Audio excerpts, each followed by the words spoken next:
Even more so than other communities, Afro-Colombians have had to suffer the full force of military and paramilitary terror.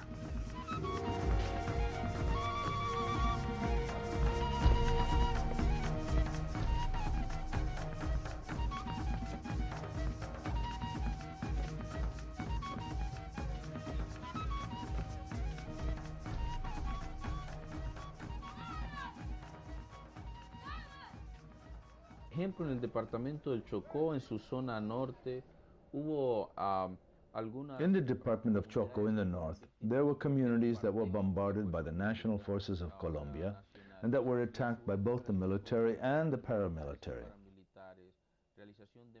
Massacres were carried out, and eventually some of our people were forced to abandon their lands. We're talking here about an area of paramount strategic importance for the world's biodiversity. And for that reason, they are displacing our people who collectively own these territories. Llegaron aquí exactamente el 10 de junio. They showed up on June 10th exactly.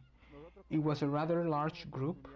We, as a community, didn't get a chance to count them because our policy is not to interact with any irregular armed party.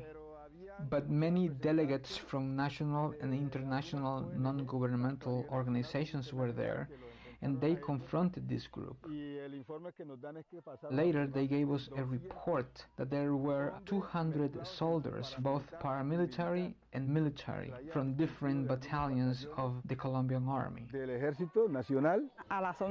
next day, on the morning of the 11th, the paramilitaries came back, mixed with soldiers from the Colombian army.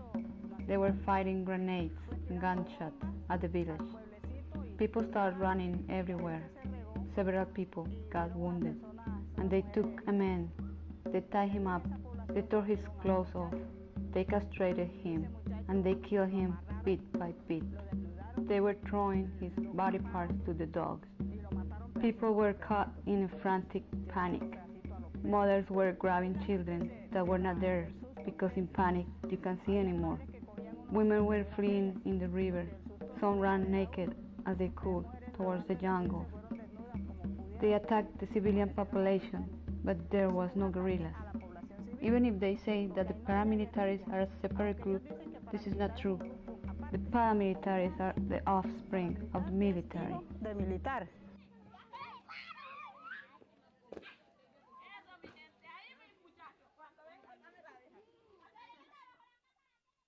Right now, the U.S. should be telling the Colombian military that we're not going to give them one penny in military assistance until they clean up their act, until they sever all ties with paramilitary groups. Reports from Human Rights Watch, from the U.S. State Department, clearly document the connection between the Colombian military and these paramilitary groups. They receive intelligence from the Colombian military, they receive aid, they receive training, they're in direct communication through meetings on military bases, through beepers and cell phone communications that have been documented.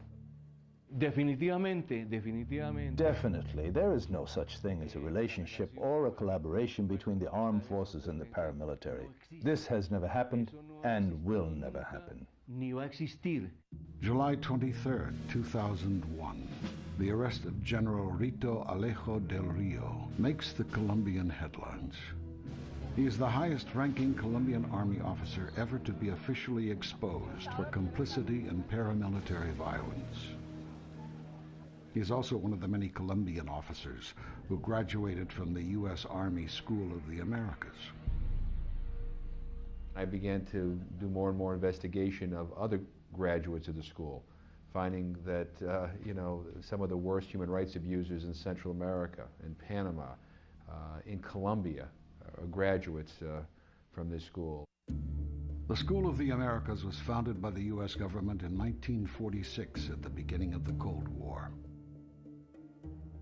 First set in Panama, then relocated to Fort Benning, Georgia. It is renamed Western Hemisphere Institute for Security Cooperation in 2001 to try to dodge public pressure and an attempt by Congress to shut it down. The School of the Americas has been training over 60,000 officers from all over Latin America with one clear mission: different from traditional military schools. The Kennedy administration changed the mission of the Latin American military, which of course it controlled. It changed it from hemispheric defense, that's a holdover from the Second World War, to internal security. Internal security is a euphemism which means war against your own population. It armed and trained the Latin American military forces to carry out this war. That led to a huge plague of repression throughout the continent as military dictatorships took over, brutal, murderous ones with U.S. support.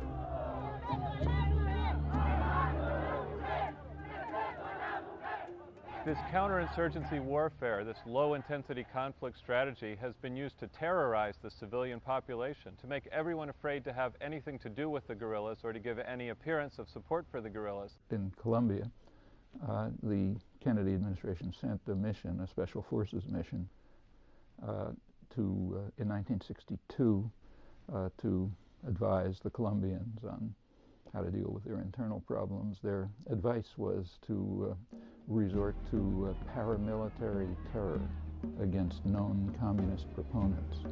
The term communist means anyone who's independent. So it could be priests organizing peasants, human rights activists, labor leaders. That's what communist means. Known communist proponents have to be subjected to paramilitary terror.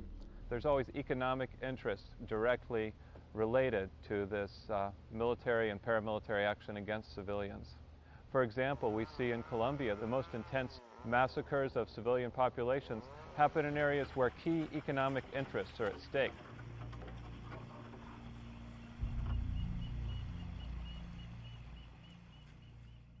I think part of the plan and part of the interest of the United States in Colombia is not really so much about narcotics. It's about having a friendly regime in Colombia that can implement friendly free market policies that are friendly to U.S. corporations, friendly to the whole notion of expanding NAFTA into Latin America. And obviously that can't be done in a country that's in the middle of fighting a guerrilla war.